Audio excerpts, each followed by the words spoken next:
पीने में, न उठने में, न बैठने में, न लेटने में, न इबादत में, किसी चीज में नबी की इताअत है ही नहीं, किसी चीज में भी। अब किसी एक मामले को उठाइए, ये शाबान का महीना है, हाँ, शाबान के महीने में नबी क्या किया करते थे मालूम है? शाबान के महीने में अल्लाह के नबी के बारे में आता है कि सबसे ज्यादा अल्लाह के नबी सल्लल्लाहु अलैहि वसल्लम रमजान के बाद शाबान के महीने में रोजा रखा करते थे। कितने लोगों ने रोजा एक भी रखा बताइए, हाथ जरा उठाइए तो। किसी ने एक भी रोजा, सच बोलिएगा, इस वक्त आखिरी पहर है, कितने लोगों ने एक रोजा रखा? एक ही बता दो। सबसे ज्यादा मेरे नबी इसी महीने में रोजा रखा करते थे, सबसे ज्यादा। उसामा बिन जैद ने रीजन पूछा, कारण पूछा, जानकारी लेनी चाहिए, क्या रीजन है, क्या कारण है? अल्लाह के नबी शाबान के महीने में आप रोजा रखते हैं। बाद सहाबा कहते हैं रमजान और शाबान दोनों महीने में कंटिन्यू रोजा रखा करते थे। सबसे ज्यादा पूछा गया, हजरत उसामा बिन सैद ने पूछा अल्लाह के नबी सबसे ज्यादा आप इसी महीने में रोजा क्यों रखते हैं? अल्लाह के नबी ने जवाब जो दिया था वो यही जवाब दिया था, वहुवा शहरुन फीहि तुरफ़अु इला रब्बिल आलमीन, वहुवा शहरुन तुरफ़अु फीहिल आमाल इला रब्बिल आलमीन। इसी शाबान के महीने में लोगों की आमाल आसमान की तरफ उठा करके फरिश्ता लेकर के जाता है। इसी शाबान के महीने में लोगों के आमाल फरिश्ता उठा करके आसमान दुनिया यानी अल्लाह के पास लेकर के जाता है। अल्लाह के पास जाकर के हाजिर करता है लोगों की आमाल को। फ़उहिब्बु, और मैं इस बात को पसंद करता हूँ, मैं इस बात को पसंद करता हूँ कि जब अल्लाह ताला मेरे आमाल को ऊपर लेकर के जाए, फ़उहिब्बु आमली वहुवा साइम, जब मेरा ऊपर जाए तुरफ़अु आमली, जब मेरा ऊपर आमाल फरिश्ता लेकर के जाए, वहुवा साइम, मैं रोजे की हालत में रहूं। ये नबी की सुन्नत, नबी क्या चाह रहे हैं? रोजे की हालत में रहूं, मेरा इस हाल में अल्लाह ताला के सामने मेरा अमल फरिश्ता पहुंचाए। अब बताइए इस महीने में कितने लोग हैं शराब में मस्त, गाना सुनने में मस्त, इंजॉय करने में मस्त। मेरे भाइयों, नबी अपने आमाल को उठवाना चाह रहे हैं रोजे की हालत में, और हमारे अमल कब कैसे उठ रहे हैं? बगैर नमाजी के, नमाजी नहीं पढ़ रहे, फरिश्ता ले जा रहा, बेनमाजी क्या अमल, जुआ खेलते हुए नजर आ रहे हैं, उसी हाल में ले जा रहा है, शराब पीते हुए ले जा रहे हैं, जलसे भी करा रहे हैं, तो लड़की बाजी और लड़कियों के चक्कर में पड़े हुए उसी हाल में पहुंचा। ये नबी की कौन सी मोहब्बत है, नबी की कौन सी इबादत है? बताओ बताओ पूर्णिया बिहार के लोगों, ये नबी से कैसी मोहब्बत है, नबी से कौन सी मोहब्बत है, आप ही बताओ। आओ नबी से मोहब्बत ही देखनी हो तो एक सहाबी का वाकया मैं बयान कर दूं, बड़ा प्यारा वाकया सुनो। नबी से मोहब्बत देखनी हो तो जरा देखो अब्दुल उज़्ज़ा का वो वाकया। हाँ, अब्दुल उज़्ज़ा का वो वाकया जरा नोट करो मेरे भाइयों। अब्दुल उज़्ज़ा ने नबी अकरम का पैगाम सुन लिया बचपन ही में कि कोई मोहम्मद करके मक्का भी आया है। हाँ, लोगों को पैगाम दे रहा अल्लाह की तरफ, और उनकी बातें इतनी अच्छी हुआ करती है जो सुनता है वो नबी के ऊपर ईमान ले आता है। बचपन ही में से नबी को सुनता गया और दिल ही दिल में नबी से मोहब्बत होती गई, मक्का ही से। और ये कहाँ है? मदीना में। जब नबी अकरम मक्का से मदीना पहुंचे, मक्का से मदीना नबी अकरम पहुंचते, मक्का छोड़ दिया, मदीना पहुंच गए। और वो अब्दुल उज़्ज़ा ने इंतजार किया, चलो मेरा चचा जिसके घर में मैं रहता हूं, जिसने मुझे पाला पोसा बड़ा किया, खिलाया पिलाया, जिनकी बकरियां जिनके जानवरों को मैं चराता हूं, जब मेरा मालिक मेरा चचा ईमान लाएगा तब मैं ईमान लाऊंगा। इंतजार करता गया, 1 साल 2 साल 3 साल 4 साल 5 साल 6 साल 7 साल 8 साल तक इंतजार किया, चचा ने ईमान ही नहीं लाया। एक दिन अब्दुल उज़्ज़ा पहुंचा अपने चचा के पास और कहता है, ओ मेरे चचा, आप नबी की बात आपने सुनी है? हाँ। नबी के सहाबा से सुनी? हाँ। नबी के ऊपर ईमान क्यों नहीं ला रहे? क्यों लाएंगे? अपने दिन धर्म को क्यों छोड़ेंगे? कहा, चचा आपके इंतजार में मैंने 8 साल तक गुजार दिया। आई मेरे चचा, अब मुझसे रहा नहीं जा रहा है, अब मुझसे बर्दाश्त नहीं हो रहा है, अब मैं नबी के ऊपर ईमान लाता हूँ और कलेमा भी पढ़ रहा हूँ, अशहदु अल्ला इलाहा इल्लल्लाह व अशहदु अन्ना मुहम्मदर रसूलुल्लाह। पढ़ दिया कलेमा।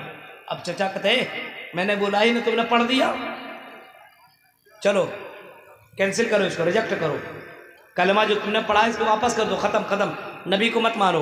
अच्छा, इसने कहा, चचा अब मैं कुछ नहीं मान सकता हूं, नबी से मेरी मोहब्बत है तो नबी से मोहब्बत है, अब मैं इसको अब इसको छोड़ नहीं सकता हूं, मैंने दिल से लगा लिया है। चचा ने कहा, जानता है तू, तेरे अंदर जितनी चीजें हैं वो मैंने तुम्हें दी है, ये घर से भी तुम्हें निकलना पड़ेगा, इस कपड़े को भी तुम्हें निकालना पड़ेगा, ये माल, ये जमीन, ये जायदाद, सारी चीजें तुझे छोड़नी पड़ेगी। नबी की मोहब्बत में कहा कि सब छोड़ देंगे। कहा यहीं स्टार्ट कर, कपड़ा उतार, कुर्ता उतारा, बंडी उतार, उसको भी उतारा, पाजामा धोती उतार, उसको भी उतारा, अंडरवियर इसको भी उतार। चाचा इतने सालों तक खिदमत की है, कम से कम अंडरवियर तो रहने दे। कहा नहीं, इसको भी उतार, वरना अगर नहीं उतारना है तो कलेमा का इनकार कर, मोहम्मदुर रसूलुल्लाह का इनकार कर। चचा को देखा और नबी की मोहब्बत को देखा, इसने अंडरवियर भी उतार दिया, जवान ने उतार दिया और इसी हाल में निकल गया और एक जगह छिप गया। रात की तारीकी हुई और वो वहां से निकला, माँ के पास पहुंचा और माँ से कहता है, ओ मेरी माँ, मेरे लिए कोई कपड़ा दे दे, चादर दे दे, कंबल दे दे। ओ मेरी माँ, मैं नंगा हूँ, ओ मेरी माँ, कम से कम मेरी मदद कर। माँ ने दरवाजा खोला ही नहीं, बल्कि अंदर से कहती है, ओ मेरे बेटे, ये तेरा हाल किसने किया है? इस जवानी में तुम्हें नंगा किसने कर दिया है? कहा मेरी माँ, किसी और ने नहीं, मेरे चचा ने किया है, जिनके घर में मैंने बचपन ही से रहा करता था, उनकी बकरियों को, उनके जानवरों को मैंने पाला पोसा, उनके घर की मैंने खिदमत की, लेकिन उन्होंने ही ये कारनामा मेरे साथ अंजाम दिया है। माँ कहती है, ओ मेरे बेटे, जरा ये बताओ, तुमने कौन सा जुर्म किया है, तुमने कौन सी गलती की है? उसने कहा, माँ, मैंने बहुत बड़ी गलती नहीं की है, सिर्फ मैंने इतना कहा है, अशहदु अल्ला इलाहा इल्लल्लाह व अशहदु अन्ना मुहम्मदर रसूलुल्लाह। माँ कहती है, बेटे हट, यहाँ भी तुझे कंबल नहीं मिलेंगे, यहाँ भी तुझे कपड़े नहीं मिलेंगे, यहाँ भी तुझे चादर नहीं मिलेंगे, तूने बहुत बड़ा पाप कर लिया है। बेटा कहता माँ अपनी दूध का तो लाज रख ले और कम से कम एक कंबल एक चादर ही दे दे।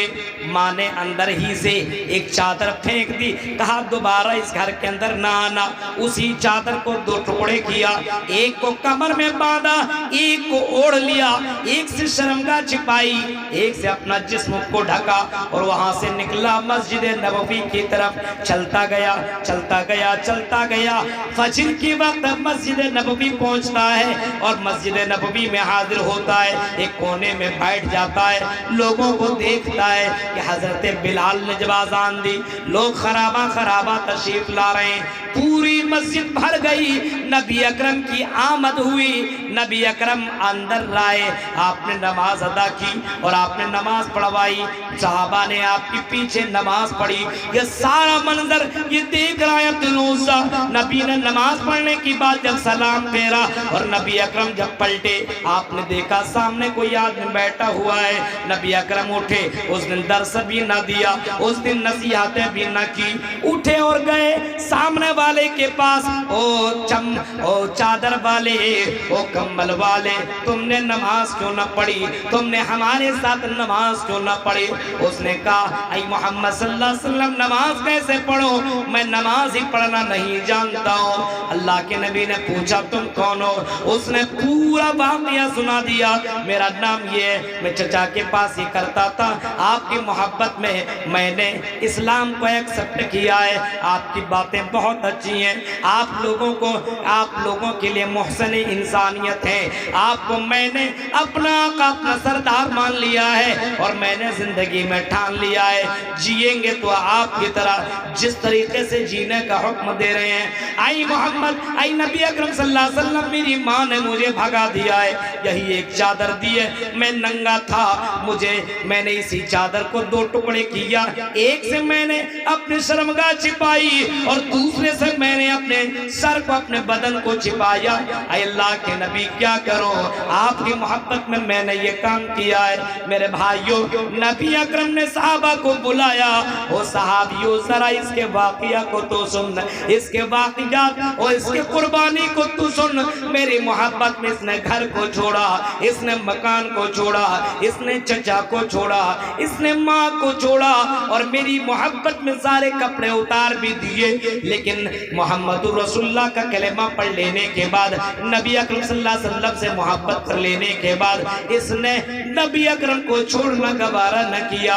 ओ सहाबियों सुनो, आओ सहाबियों, इसका नाम अब्दुल उज़्ज़ा नहीं रहेगा, आज से इसका नाम अब्दुल्ला ज़ुल बजाज़ैन रहेगा, आज से इसका नाम अब्दुल्ला ज़ुल बजाज़ैन रहेगा। आज के बाद अब्दुल्ला ज़ुल बजाज़ैन यानी दो चादर वाला इसको पुकारा जाएगा। अब्दुल्ला ज़ुल बजाज़ैन नबी अकरम के पास रहने लगे। कुछ दिनों के बाद जंगे तबूक का मौका आया। जंगे तबूक के मौके पे अल्लाह के नबी मैदान जिहाद में जाने लगे, सहाबा भी जाने लगे। इसने भी कहा अल्लाह के नबी मैं भी जाऊंगा। नबी ने कहा चलो अब्दुल्ला तुम भी चलो। उसने कहा कि अल्लाह के नबी मेरी ख्वाहिश है किसी दीन में मैं इसी इस्लाम के लिए मैं कुर्बान हो जाऊं, मुझे अल्लाह ताला शहादत नसीब करे, अल्लाह ताला मुझे शहादत नसीब करे। अल्लाह के नबी ने फरमाया अल्लाह ताला तुझे शहीद का मर्तबा दे, तुझे शहीद के रुतबे में अल्लाह ताला खड़ा कर दे। ये गए मकाम तबूक पहुंचे, वहीं बीमार हुए और उसी में इनका इंतकाल हो गया। अल्लाह के नबी पहले कह चुके थे जो मैदान जिहाद में कोई गिर के मरा या फिर कोई बीमार होकर के मरेगा उसको शहीद का दर्जा मिलेगा। नबी अकरम सल्लल्लाहु अलैहि वसल्लम को खबर हुई, रात की तारीकी में खबर होती है। नबी अकरम आए और आप सल्लल्लाहु अलैहि वसल्लम के सामने खबर खोदी जा रही है। नबी खबर के अंदर उतरे, आपने अब्दुल्ला ज़ुल बजाज़ैन की उस जनाजे को, बॉडी को आपने अपने हाथों में लिया और खबर के अंदर डालने लगे। नबी कर रहे डालने लगे।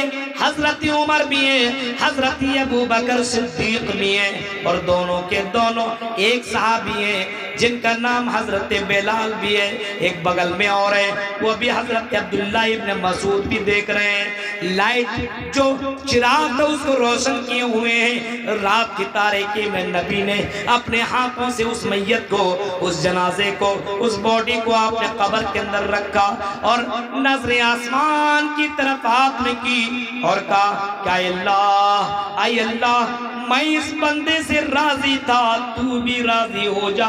मैं इस बंदे से खुश था, तू भी खुश हो जा। मेरे भाइयों, नबी अकरम ऊपर उठे, मिट्टी दी गई, आपने दुआए मग़फ़िरत की। हजरत अबू बकर कहते हैं जब मैंने नबी अकरम को उनके लिए दुआ सुनी, मेरे दिल के अंदर ख्वाहिश पैदा हुए, काश कि अब्दुल्ला ज़ुल बजाज़ैन की जगह मैं होता। ये थी मोहब्बत, नबी की मोहब्बत में सब कुछ छोड़ दिया। हम नबी की से मोहब्बत है, लेकिन कौन सी चीज़ ले रहे हैं? हर चीज़, कौन चीज़ छोड़ने के लिए तैयार है? कोई चीज़ नहीं, कोई चीज़ नहीं। न शराब छोड़ सकते, न जुआ, न नशा, न हराम खोरी, कुछ नहीं मेरे भाइयों। नबी से मोहब्बत है तो इन तमाम चीज़ों को छोड़ना पड़ेगा। मन हब्ब सुन्नती फ़क़द हब्बनी व मन हब्बनी कान मई फिल जन्ना। जो न मन हब्ब सुन्नती, जो मुझसे मोहब्बत करेगा, गोया के जो मेरी सुन्नत से मोहब्बत करेगा वो मुझसे मोहब्बत करेगा, और जो मुझसे मोहब्बत करेगा वो जन्नत में मेरे साथ होगा। मेरी इताअत